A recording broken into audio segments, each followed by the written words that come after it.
तो पिछले कुछ दिनों में भारत में एक एलपीजी संकट को लेकर काफी शोर मचा हुआ है।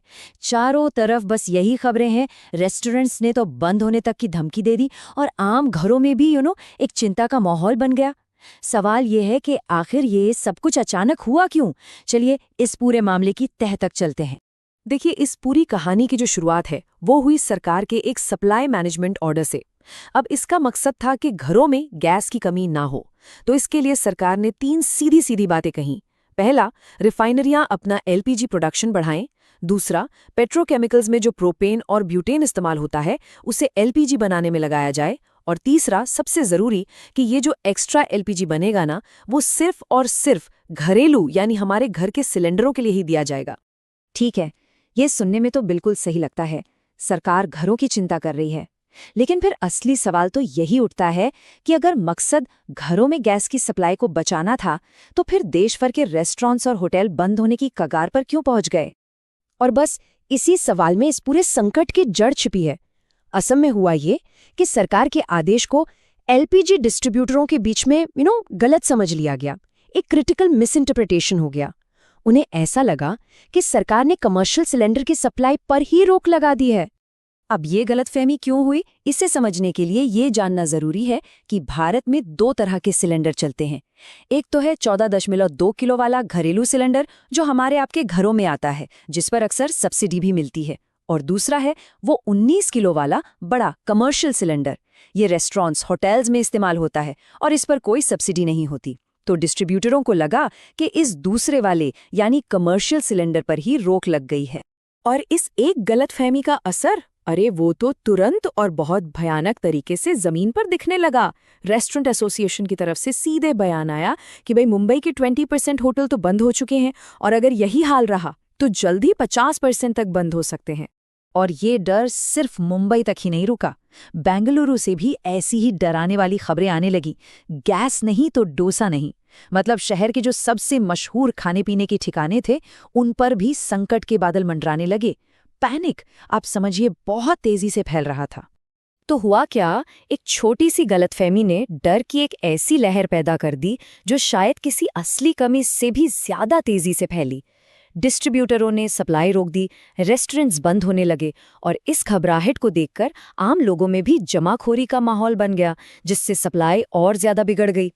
चलिए अब इस कहानी की एक और परत खोलते हैं और असली सवाल पर आते हैं। मान लिया कि गलतफहमी हुई, लेकिन हमारा एलपीजी सप्लाई का पूरा सिस्टम इतना नाजुक क्यों है कि एक छोटी सी गलतफहमी से पूरे देश में इतना बड़ा हंगामा खड़ा हो सकता है? इस सवाल का जवाब इस सिस्टम की सबसे बड़ी कमजोरी इस एक नंबर में छिपी है, 55 से 60%। इसका मतलब जानते हैं क्या है? इसका सीधा सा मतलब यह है कि हम अपनी जरूरत का आधे से ज्यादा एलपीजी दूसरे देशों से खरीदते हैं, इंपोर्ट करते हैं।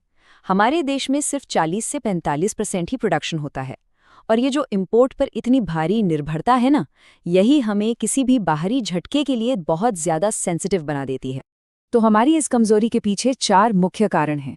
पहला, जैसा हमने देखा, इंपोर्ट पर बहुत ज्यादा डिपेंडेंसी। दूसरा, हम अपना ज्यादातर इंपोर्ट मिडिल ईस्ट से करते हैं, जो जियोपॉलिटिकली काफी सेंसिटिव इलाका है। तीसरा, देश में 30 करोड़ से ज्यादा कनेक्शन है और एलपीजी की मांग लगातार बढ़ रही है। और चौथा, जो कि बहुत जरूरी पॉइंट है, कच्चे तेल की तरह हमारे पास एलपीजी का कोई स्ट्रैटेजिक रिजर्व यानी कि आपातकालीन भंडार नहीं है। और देखिए, जब भी ऐसा कोई संकट आता है तो ये मत समझिए कि असर सिर्फ रेस्टोरेंट्स पर पड़ता है। इसका जो आर्थिक प्रभाव है वो कहीं ज्यादा गहरा और कहीं ज्यादा बड़ा होता है। इससे 3 बड़े आर्थिक खतरे पैदा होते हैं। सबसे पहला, फूड इन्फ्लेशन, यानी खाने पीने की चीजें महंगी हो सकती हैं। क्यों?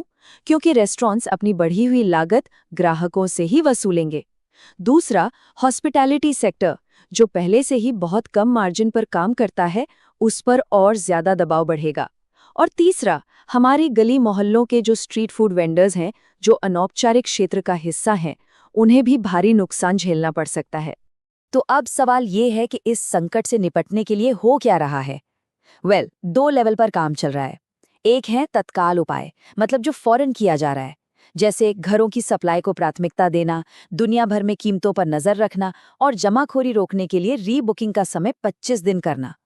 और दूसरे हैं लंबी अवधि के समाधान, जैसे पाइप वाली गैस यानी पीएनजी का नेटवर्क बढ़ाना, इलेक्ट्रिक कुकिंग को बढ़ावा देना और इंपोर्ट के लिए सिर्फ मिडिल ईस्ट पर निर्भर न रहकर नए देशों की तलाश करना। इस पूरे संकट के दौरान एक और चीज खुलकर सामने आई और वो है डर से पैदा हुई जमाखोरी। जब लोग घबराकर जरूरत से ज्यादा सामान इकट्ठा करने लगते हैं ना, तो बाजार में एक बनावटी कमी पैदा हो जाती है और इसका नतीजा कीमतें आसमान छूने लगती हैं। रिपोर्ट्स की माने तो काला बाजारी में एक सिलेंडर 1800 रुपए तक में बिका। सोचिए जरा। और ये पूरी कहानी हमें एक बहुत ही गहरे सवाल पर लाकर छोड़ देती है कि किसी भी ऊर्जा संकट में असली दुश्मन कौन है? क्या वो फिजिकल सप्लाई की कमी है, या फिर वो डर है जो लोगों के मन में बैठ जाता है और एक बनावटी संकट पैदा कर देता है? इस पर सोचने की जरूरत है।